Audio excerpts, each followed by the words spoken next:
skipping a bait caster can be one of the coolest, funnest, best ways to get a big bait into places that don't have a lot of those kind of baits into them. One of my favorite baits to skip is a chatterbait or a jig, bladed jig or regular jig. There's a couple tips that I can give you that are gonna really help you be able to learn quickly how to skip that bait caster. First of all, you've gotta have high quality gear, you've gotta have the right rod. You cannot have a rod that is too stiff. I don't care if it's for a jig or for a bladed jig like this. You wanna, this is more of a chatterbait rod. It's a little more of a moderate action, medium heavy, moderate. But if you're gonna be trying to skip a jig, you can't have an extra stiff or super stiff rod. You gotta have a medium heavy, fast type action in that. So that's first. Second, you've gotta have supple line. You cannot have line that is very rigid or very hard to cast. You have to have very good casting line, high quality line, makes a big difference. Sun line, fluorocarbon, that's all that I'm throwing, either shooter or sniper. Sniper with the chatterbaits, shooter with the jigs, a little less stretch on the shooter. That's why I go with that on the jigs, but very supple, very good casting line. That's the key.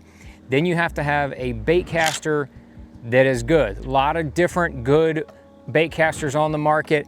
This one is the 7 model, the GSC model from 7. Cast amazingly well, long way. This is a 7.3 to 1 gear ratio. I like a little higher gear ratio for my chatterbaits. I'll go even to an 8 to 1 with the jig, regular jig, but that doesn't matter. What we're gonna be doing is taking these baits, putting them in places that you can't get any other cast into. You see a lot of pro anglers, you see a lot of anglers online that can skip a bait well. That is cool. Let's give you a little bit of a demonstration. First of all, if you're starting out doing this, you may wanna take a preventative tip. Make a very long cast. Make a very long cast like this right here. Just about as far as you normally would any cast, but right there. Put you a piece of tape over your spool right there so you don't get too much overrun. That might save you a whole spool of line. That is a big deal right there. And then you're gonna reel all your line right over top of it. Before you start practicing, do that. You can take a little piece of Scotch tape. It doesn't have to be anything crazy. You can take a little piece of electrical tape. Just don't let that backlash go all the way down into the bottom of your spool. That's number one. That's a quick little tip there. But now that you got the right setup, you wanna make sure that your reel is properly dialed in. You gotta have a reel that's loose enough that you can skip, but you don't wanna have it too loose. So let's adjust the reel real quick. First of all, no matter what reel it is, the adjustments on the left side of the reel are what you're gonna adjust when you're starting, when you're making that cast and the backlash just starts.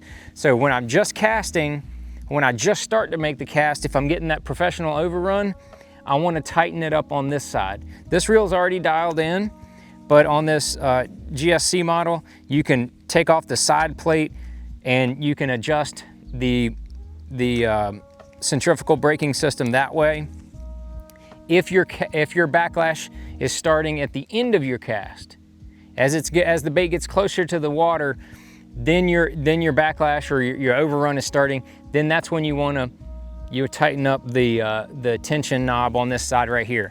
So knowing that, you're gonna back both off as much as you can. You want that as loose as possible.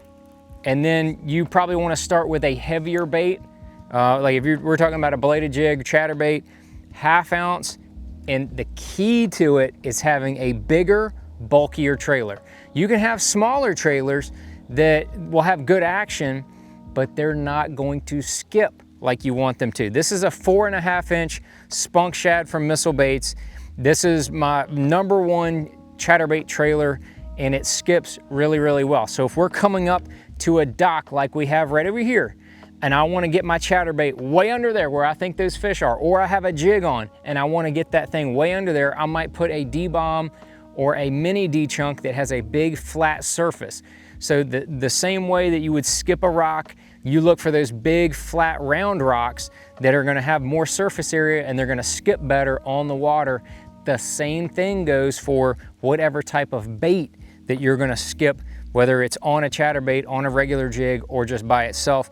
You want the more surface area on that bait, the better. So a little bulkier bait does skip a lot better. So we're gonna go ahead and show you how to skip. You're gonna have to do a sidearm roll cast. If you're left-handed, it's gonna come from the left side. If you're right-handed, it's gonna come from the right side. If you're ambidextrous, it doesn't matter which side does it. But you're gonna be able to do a sidearm roll cast. It's just this right here. You're gonna point at your target. You're gonna go back and then under. That's why they call it a roll cast, because it's gonna roll to the side, just like that. And as it does, you're gonna get that bait going just off the surface of the water, just off the surface of the water, and it's gonna go, and then it's just gonna start skipping because you have the right setup, you have the right type of bait, and you're gonna be able to get the trajectory right with just a little bit of practice. So you don't wanna make a Hercules cast right off the gate. You wanna just start off with like a kind of a moderate. Just moderately strong. You see it started to skip. You wanna make a handful of those till you start to get comfortable with it. Then you can put a little more oomph on it, and you can get that bait to skip way up under that dock, and then this chatterbait, you can just start reeling it. Maybe give it a little jerk, maybe give it a little pause, but if you're fishing it like a regular jig, skip it up under there, fish it however you wanna fish that jig. But that's it right there. You just get it going, sidearm roll cast, get it under that dock, get it under that overhang, get it into that spot where you can't make any other cast. That's when you wanna skip with a bait caster. You'll be putting baits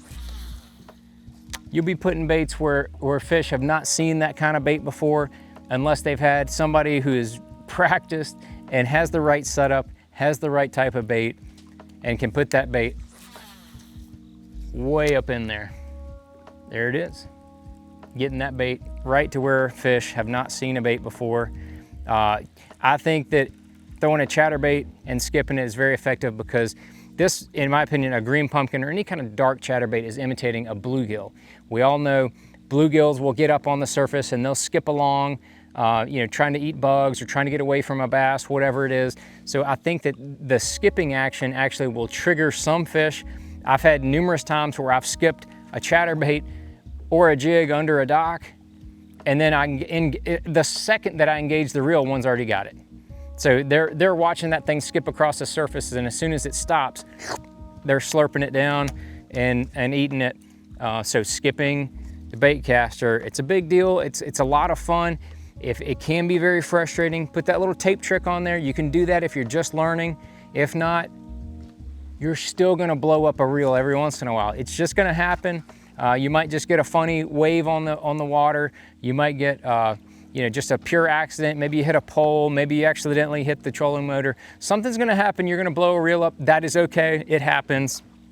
Even for the pros, every once in a while, that'll happen. But skipping bait casters, it's fun.